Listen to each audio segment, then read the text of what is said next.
오늘은 이 일은 주님의 영광을 위함이라, 이런 제목으로 하나님의 말씀을 전하겠습니다. 사람이 어떤 원치 않는 일을 당했을 때 근심하고 불안하는 경향이 있는데, 왜 사람이 근심하고 불안할까요? 그 이유는 결과를 모르기 때문입니다. 결과가 나쁠 것 같다, 이런 생각이 드니까 걱정이 되고 그런 거죠. 사람이 어떤 일을 당했을 때 두 가지로 나뉘는데, 낙관적인 태도를 갖는 사람이 있고 비관적인 그런 태도를 가질 수가 있습니다. 낙관적이라는 것은 가장 좋은 일이 생길 것이다, 좋은 일, 좋게 될 것이다, 이렇게 미래를 보는 것이고, 비관적이라는 건 가장 나쁜 일이 생길 것이다, 나쁘게 미래를 보는 거죠. 아무래도 미래를 낙관적으로 보는 게 훨씬 더 일을 성취하는 데는 좋겠죠. 미래에 대한 희망이 있으니까 어려움이 와도 포기하지 않고 계속할 수 있는 확률이 높아지는 것입니다. 그런데 만약에 결과를 안다면 어떨까요? 결과를 알고 어떤 일을 당하면 어떻겠습니까? 그러면 별로 불안해할 이유도 없고 근심할 이유도 없을 것입니다. 결과를 아니까. 예를 들어서 녹화된 경기를 본다고 한번 가정해 보도록 하겠습니다.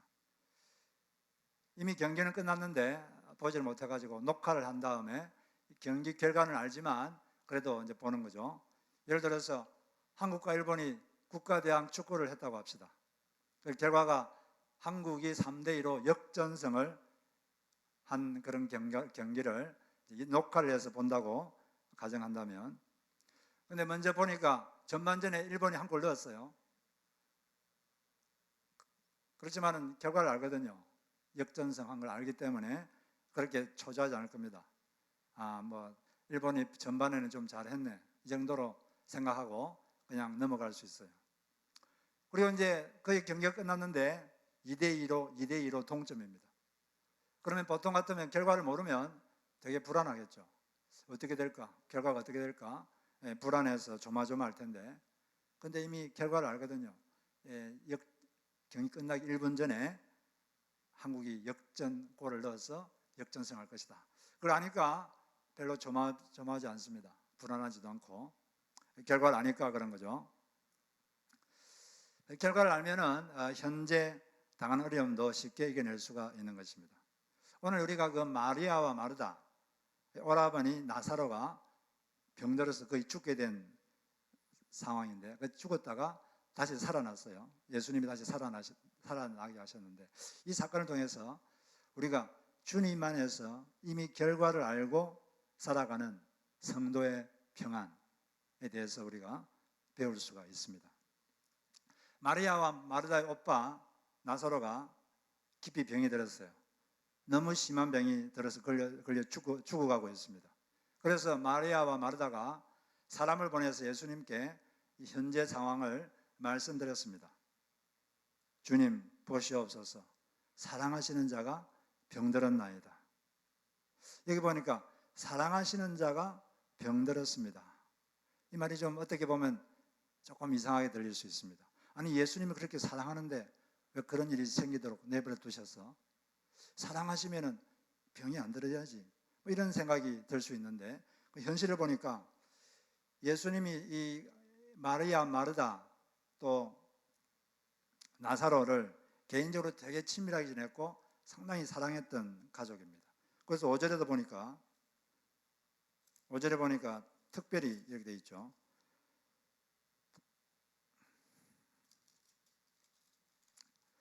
예수께서 본래 마르다와 그 동생과 나사로를 사랑하시더라, 이런 말까지 특별히 있는 거 보면 개인적으로 깊이 친분이 있었던 것 같습니다. 그런데도 이 나사로가 병이 들었어요. 그것도 죽을 만큼 심한 병이 들었습니다. 그래서 우리는 여기서 한 가지 알 수 있는 건, 예수님이 깊이 사랑해도 병이 들 수 있다는 거죠. 그리고 그런 일이 생길 수 있다, 이걸 우리가 알아야 됩니다. 간혹 우리가 살다 보면 예기치 않았던 큰 일이 생기면 왜 이런 일이 내게 생겼을까, 이게 이해가 안 돼서 괴로움을 당하는 사람이 상당히 많습니다. Why me? 왜 내가 이렇게 예수님을 사랑하는데 왜 내게 이런 일이 생겼지? 또는 예수님께서 나를 버리셨나? 예수님의 사랑이 덜한가 이런 생각이 실제로 뭐 그런 일이 안 당한 사람은 별로 그런 생각이 안 드는데 실제 당하면 그런 생각이 다 듭니다. 이걸 해결을 못 해가지고 주님을 떠나는 사람들도 내가 봤어요. 왜 난가? 그런데 이 성경 보니까 주께서 사랑하시는 자가 병들었습니다. 사랑하는 사람도 병들 수 있어요. 그래서 어떤 일이 생겼다고 해서 예수님이 나를 사랑하지 않는다든지 또는 사랑이 식었다든지 또는 뭐 관심이 없다든지 그런 게 아니라는 것을 알 수가 있습니다. 이 사람이 이런 여러 가지 일을 당하는 이유는 우리가 가시와 엉겅퀴가 많은 이 지구에 살고 있기 때문에 그렇습니다. 아담이 하나님을 떠난 이후로 이 지구는 환경이 저주받았어요. 가시와 엉겅퀴가 많고 인간에게도 이기심이 꽉 차려 인간도 악이 가득 찼습니다. 이런 상황에 살다 보면 하나님이 사랑하는 사람도 불행한 일을 원치 않은 일을 겪을 수가 있는 것이죠. 이 땅은 천국이 아닙니다. 하나님도 보호하시지만 하나님의 보호도 이 땅에서는 완벽하지가 않아요. 그래서 우리는 이 땅에서 하나님이 나를 사랑하셔도 이런 일이 생길 수 있다. 이런 걸 알아야 됩니다. 그리고 이런 일이 생기는 이유는 여러 가지예요. 여러 가지입니다. 베드로전서에 보면 선한 일을 행하다가 고난 당할 수도 있습니다. 선한 일, 좋은 일 하다가 고난 당할 수도 있고 어떤 경우는 자기 잘못으로 그래서 베드로전서 4장에 보면 도둑질하는 거나 살인이나 남의 일을 간섭하는 것으로 고난 당하지 말라. 이거는 이제 자기가 잘못해서 당하는 고난이죠. 또 어떤 경우는 악한 영의 공격을 받아서 그런 일이 당할 수가 있어요. 베드로전서 5장에 보면 마귀가 두루다니며 삼킬 자를 찾고 있다. 그래서 우리가 효과적으로 방어하지 못하면 마귀에게 그런 공격을 당할 수가 있는 것입니다. 또 어떤 경우는 하나님께서 어떤 특별한 연단으로 생길 수 있고 하여튼 이유는 가지가지예요. 우리가 그 정확한 이유를 알 수가 없습니다. 대부분의 경우에 고난은 끝난 다음에 그 설명서가 오거든요. 그 당할 때는 잘 모릅니다.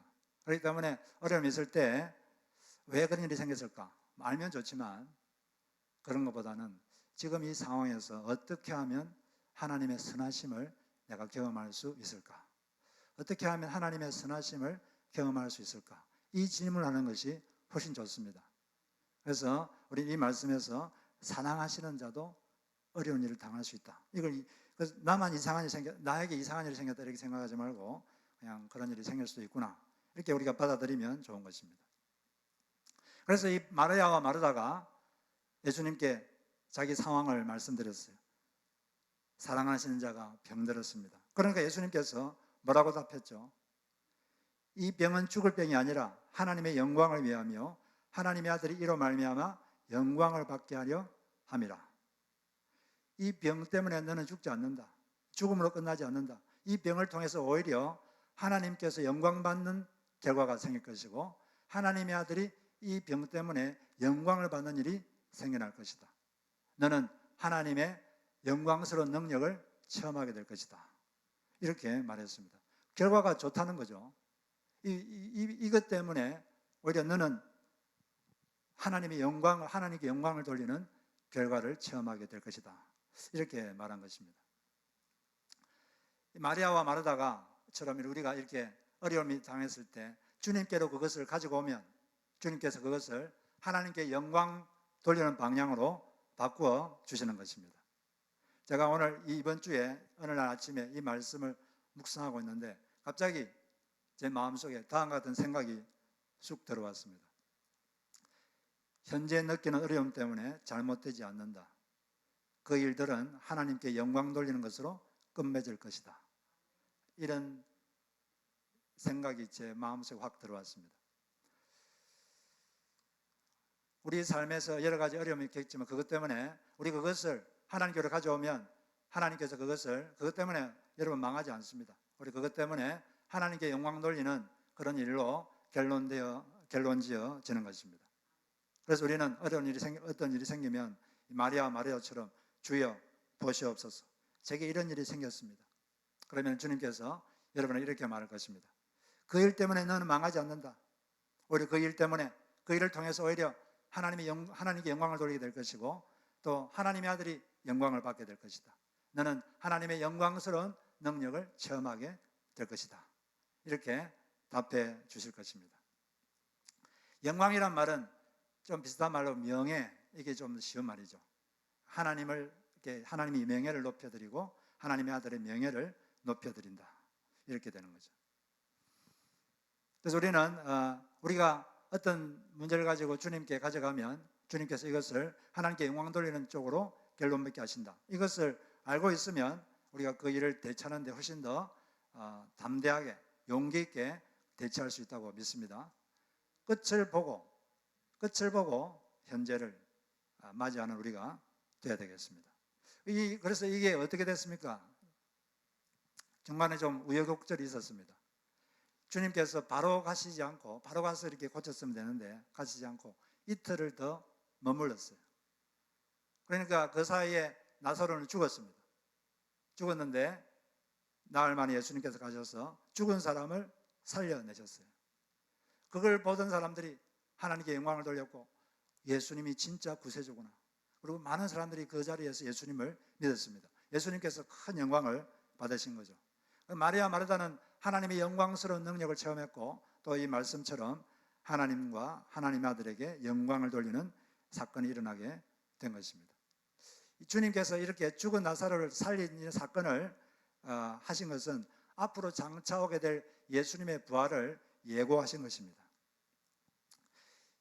그리고 이렇게 십자가에 죽으셨다가 부활하신 이분, 이 부활하심으로써 모든 사람에게 믿을 만한 증거를 주셨는데, 죽은 후에 삶이 있다는 증거를 보여주셨고, 그 다음에 이 예수님이 하나님이라는 증거를 보여주신 거죠. 그리고 이걸 부활을 통해서 예수님은 진정한 영광을 받으셨습니다. 그리고 이제 예수님께서 이 병을 통해서 영광을 받을 것이다 이렇게 말씀하신 다음에 바로 그렇게 하지 않으시고 침묵의 시간을 두셨습니다. 이틀을 더 머무셨는데 그 시간을 통해서 하나님은 마리아와 마르다를 테스트하신 거죠. 침묵의 시간을 통해서 테스트하신 것입니다. 너가 그래도 나를 신뢰하겠느냐 테스트하는 거죠. 항상 그런 기간이 있어요. 하나님께서 무슨 말씀하시면 당장 될 것 같은데 당장 안 되고 어떤 기간이 있습니다. 그래도 너가 나를 신뢰하겠느냐, 그런 것을 질문하는 시간이죠. 또 이제 우리가 성경 보면은 성경에 많은 약속이 있어요. 너가 이렇게 하면 이렇게 해주겠다, 이런 이제 약속이 있는데, 그래서 그 말씀을 보고 이제 순종을 합니다. 순종하면은 그 약속하신 것처럼 뭔가 달콤한 축복이 올 줄 알았는데 많은 경우에 바로 오지 않아요. 오히려 그 순종을 통해서 당하는 어려움을 겪을 수 있습니다. 왜 그렇게 하시냐면 너가 그래도 순종하겠느냐, 그걸 물어보는 거죠. 그래도 너가 계속 순종하겠느냐. 그걸 통과하면, 그 테스트를 통과하면 비로소 주님께서 약속하신 그 순종의 달콤한 열매를 경험하게 되는 것입니다. 그래서 우리는 이 기간, 그 테스트하는 기간을 잘 견뎌낼 필요가 있는 것입니다. 어쨌든 오늘 이 말씀에서 우리가 배울 수 있는 첫 번째 원리는, 어떤 어려움이 있을 때 그것을 주님께 가져가면 주님께서 그 어려움을 하나님께 영광이 되는 결론이 나도록 만들어 주신다는 것입니다. 그 원리를 꼭 기억하시기를 바랍니다. 그리고 우리가 배울 수 있는 두 번째 원리는 사람 중심이 아니라 하나님 중심으로 살 때 자유가 온다는 것이죠. 예수님께서 마리아와 마르다에게 너 오빠가 병이 나을 것이다 이렇게 말하지 않고 그 병을 통해서 하나님께서 영광을 받고 하나님의 아들이 영광을 받을 것이다, 이런 식으로 말씀하셨어요. 사람 중심으로 말하지 않고 하나님 중심으로 말씀하셨습니다. 이 세상, 하나님을 믿지 않는 이 세상은 다 인간 중심으로 돌아가고 있습니다. 항상 인간이 우선이고 인간이 우선이죠. 그런데 성경은 하나님 우선으로 되어 있어요. 하나님 중심으로 되어 있습니다. 그렇다고 뭐 사람이 중요하지 않다는 게 아니라 하나님은 사람을 아주 귀하게 여기시죠. 그래서 이사야서 43장에 보면 하나님께서 하나님 백성에 대해서 이렇게 말합니다. 네가 내 눈에 보배롭고 존귀하며 내가 너를 사랑하였노라. 하나님 눈에는 우리가 다 보배롭고 존귀하게 보여요. 그래서 과거에 대제사장들이 이 겉옷을 입었는데 그 겉옷에 보면 흉패가 있는데 그 흉패는 12가지 보석이 거기 달려 있습니다. 왜 이 가슴에 12가지 보석을 달았을까요? 이 가슴에 있는 12가지 보석은 그 이스라엘의 12지파를 상징하는 것입니다. 12지파를 상징하는 것으로 보석을 달라 그랬어요. 그냥 돌멩이 달면 되지 왜 보석이냐? 막 보석처럼 하나님은 하나님 백성을 귀하게 여기신다는 것을 보여주시려고 보석을 달라고 하신 것이죠. 그럼에도 불구하고 하나님이 우선이고 하나님이 중심입니다. 하나님께서 인간을 왜 만들었느냐? 이사야 43장 7절에 보면 내 이름으로 불려지는 모든 자 곧 내가 내 영광을 위하여 창조한 자를 오게 하라. 내가 그를 지었고 그를 내가 만들었느니라. 인간의 존재 목적이 분명히 여기 있습니다. 하나님의 영광을 위해서 창조되었다. 쉬운 말로 하면 하나님의 기쁨을 위해서 인간은 창조된 것입니다. 그 사람이 이 자기의 존재 목적에 따라 살 때 가장 그 존재 가치가 높아지는 것이고 가장 자유로운 삶을 살 수가 있어요. 여러분, 이 마이크는 존재 목적이 뭡니까? 소리를 크게 해주는 거죠. 이게 존재 목적입니다. 그런데 이 마이크는 다른 방법으로 사용할 수도 있어요. 이 마이크를 망치로 사용할 수도 있습니다. 그렇게 사용할 수 있지만 그렇게 되면 이 존재 가치가 떨어지고 오래 가지를 못합니다. 문제가 생기죠. 이 사람도 자기 존재 목적을 알아야 돼요.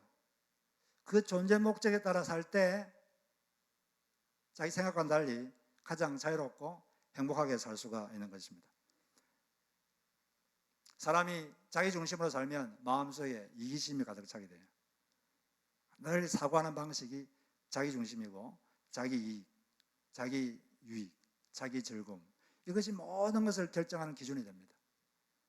이기적인 태도가 하게 되기 때문에 다른 사람들과 충돌이 생기게 되고, 충돌이 생기니까 또 인생이 괴롭고 여러 가지 문제가 생기는 거예요. 그리고 또 자기 중심적인 사람은 자기 자신에 대해서 엄청나게 민감합니다. 자기 자신에 대해서 엄청나게 민감하기 때문에 열등감에도 잘 빠지고, 또 조금 잘나면 우울감에 빠지고, 또 자기 자신에게 민감하기 때문에 상처도 아주 잘 받아요. 남이 어떤 소리 하면 금방 상처를 받고, 왜 그러냐면 너무 자기에게 민감하니까 누가 자기에게 조금이라도 이렇게 하면은 금방 화가 나고 상처를 받습니다. 너무 자기 위주 때문에, 자기 중심이기 때문에 그래요. 그런데 이 자기를 주인으로 삼은 이 죄를 회개하고 예수님을 자기 주인으로 삼으면 이 자기 중심적인 삶에서 벗어날 수가 있게 되는 것입니다. 그게 쉽지는 않은데 점점점 이제 연습하게 되면 그렇게 되는 거죠. 어떤 자매님이 있었는데 이 자매님은 어릴 때 소아암에 걸렸어요. 그 소아암을 치유하는 과정에서 머리가 많이 빠졌습니다. 머리가 빠졌는데 머리가 다시 나지를 않아요. 그 머리숱이 적으니까 그 컴플렉스입니다. 제가 사진 보니까 그렇게 작은 것 같지도 않던데, 근데 하여튼 그게 컴플렉스예요. 늘 이것 때문에 두렵고, 그래서 나이가 들어가지고 이걸 감추려고 파마를 해가지고 뒤로 묶으니까 조금 그게 감춰졌습니다. 그런데 이게 컴플렉스이기 때문에 머리를 풀지를 못합니다. 다른 사람들 앞에서. 남의 집에 자지도 못하고. 그래서 자기가 정말 가고 싶은 회사가 있었는데, 그래서 겨우겨우해서 입사를 했습니다. 들어갔는데 들어간 날 며칠 후에 분기별로 정기적으로 수련회에 가가지고 숙식하면서 워크숍을 한다, 그런 발표를 하는 거예요.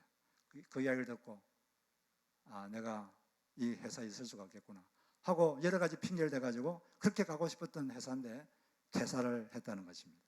그만큼 이게 심각한 거죠. 그런데 그렇게 살다가 이분이 예수님을 믿게 됐어요. 예수님을 자기 인생의 주인으로 받아들였습니다. 그러면서 한 가지 깨닫게 된 게, 자기 문제에만 빠져 있는 것은 하나님의 마음을 모르는 것이다. 그걸 깨달았습니다. 내가 너무 나를 주인으로 삼고 사니까 내가 너무 나에게 민감하구나. 그래서 이것을 버리기로 결정하고 사람들 앞에서 자신의 이 약점을 공개했습니다. 교회 목장 모임에서. 그걸 이제 사람들이 받아주니까 마음이 치유가 되고, 그다음부터는 전혀 거기에 대해서 어려움을 겪지 않게 됐습니다. 그리고 이제 남들 앞에서 막 가서 예수님 전도도 하고 그런 사람이, 담대한 사람이 된 거죠. 하여튼 우리가 자기중심적, 너무 자기를 그렇게 하면 상처도 잘 받고 아주 문제가 많이 생깁니다. 우리가 자기중심적인 삶이 아니라 항상 하나님 중심, 하나님을 먼저 우선해 두는 그런 삶을 살 필요가 있는 것입니다. 그렇게 되면 어떤 일을 하고 나서도 다른 사람이 나를 어떻게 생각할까? 그거보다 하나님이 나를 어떻게 생각하실까? 하나님이 뭘 기뻐하실까? 그걸 이제 생각하는 거죠. 내가 하나님께 어떤 영광을 돌렸는가? 이걸 우리가 생각하게 되는 것입니다. 그리고 자기 위주의 신앙을 살면 항상 하나님께 뭔가 받을 것만 생각하고 자기가 하나님께 드리는 데는 인색한 그런 어린아이 같은 신앙에 머물게 되는 것입니다. 거기서 벗어나야 되죠. 우리가 더 성숙하려면 하나님께 받는 것보다 내가 어떻게 하면 하나님께 더 드릴 수 있을까? 이런 생각을 자꾸 해야 됩니다. 예를 들어서 우리 예배를 드리고 있는데 제가 생명의 삶 성경에서도 말씀드렸지만 예배의 핵심이 뭡니까, 여러분? 예배는 왜 드립니까? 예배의 핵심이 여러분이 은혜 받는 것입니까? 아니면 여러분의 삶을 하나님께 드리는 것입니까? 뭐가 예배의 핵심이죠? 어떤 사람들은 예배의 핵심은 내가 예배를 통해서 은혜 받는 것이다, 이렇게 생각해요. 그래서 뭔가 은혜를 별로 못 받으면 오늘 예배를 제대로 못 드렸다, 다른 데 가서 예배를 좀 드려야겠다, 이렇게 생각하기도 하고. 그런데 예배의 핵심은 자기 은혜 받는 게 아니라 하나님께 자신을 드리는 것입니다. 이게 예배입니다. 자기를 드려서 하나님을 높여드리는 거죠. 이게 예배의 핵심 개념이에요. 그런 과정에서 은혜도 받고 그렇게 하는 거죠. 우리가 찬송 들으면서, 찬송을 부르면서 자신의 마음과 자신의 목소리를 하나님께 드리는 것입니다. 그리고 말씀을 들을 때는 하나님께서 제게 말씀하시면 제가 순종하겠습니다, 이런 자세로, 자기의 삶을 하나님께 드리는 자세로 말씀을 듣는 거예요. 그리고 헌금은 헌신의 첫걸음입니다. 우리는 헌금을 함으로써 헌신하는 것을 배우는 거죠. 사람들이 다 경제 사정이 다 달라요. 어떤 사람들은 하루하루 먹고 살기도 힘든 분이 계신가 하면은 어떤 사람들은 아주 풍부한 사람이 있습니다. 자기의 경제 사정에 맞게 그렇게 하면 되는 거죠. 억지로 하실 필요도 없고, 또 그렇다고 또 인색할 필요도 없고, 그걸 통해서 우리는 헌신을 연습하는 거죠. 예배의 핵심은 이렇게 하나님께 자기를 드리는 것입니다. 드리지 않고 그냥 내가 어떻게 은혜 받을까 이 생각하면 예배 드리는 자가 아니라 예배 평가하는 사람이 되기가 쉬워요. 얼마나 말씀을 잘 전하나, 사역팀이 얼마나 잘하나, 잘못된 태도를 갖게 되는 것이죠. 우리가 낮고 낮은 마음으로 하나님, 제 것을 주님께 드립니다, 내가 어떻게 나를 주님께 드릴 수 있을까, 그런 관심으로 예배 드릴 때 그 낮고 낮은 마음에 하나님 은혜가 풍성하게 부어질 줄로 믿습니다. 우리는 모든 매사를 내 중심으로 생각할 게 아니라 하나님 중심으로 생각해야 돼요.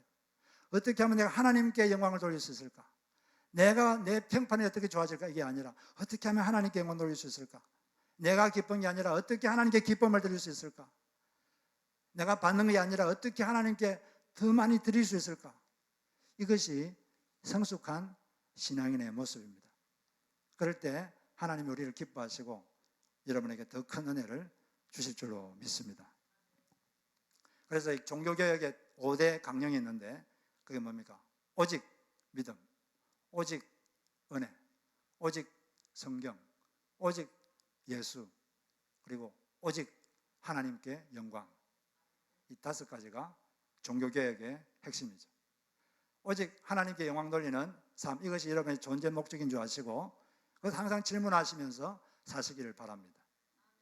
첫 번째 인간의 대표 제일 아담, 이 제일 아담은 여기서 실패했어요. 하나님을 높이려고 한 게 아니라 자기를 높이려고 했습니다. 그래서 내가 하나님보다 더 높아져야겠다.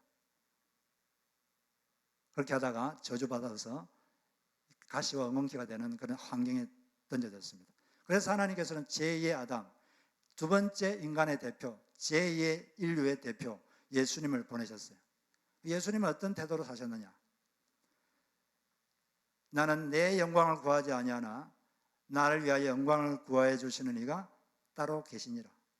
그분은 스스로 자기 영광을 구하지 않고 하나님께서 자기에게 꼭 필요한 영광을 구해 주실 것을 기대하고 기다렸습니다. 이런 자세로 살 때 우리가 하나님 앞에서 더욱 자유롭고 자유로운 삶을 살 수 있다고 믿습니다. 우리는 그래서 어떤 어려움이 있을 때 그걸 문제를 주님께 가져가면 주님께서 그것을 가지고 하나님께 영광 돌리는 방향으로 결론을 맺게 해주십니다. 그리고 우리가 하나님께서는 우리의 모든 것을 통해서 영광을 받기를 원하시는 거죠. 내가 어떻게 하면 하나님께 영광 돌릴 수 있을까? 그런 질문을 하면서 사시기를 바랍니다. 우리는 오늘 이 말씀에서 결과를 알고 사는 것이 중요하다. 마리아 마르다가 이 병은 이 병 때문에 망하는 게 아니라 이 병 때문에 좋은 결과가 생기겠구나.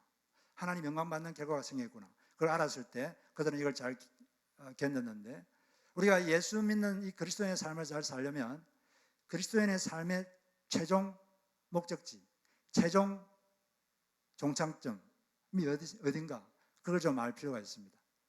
예수 믿는 사람들의 최종 목적지가 어딥니까?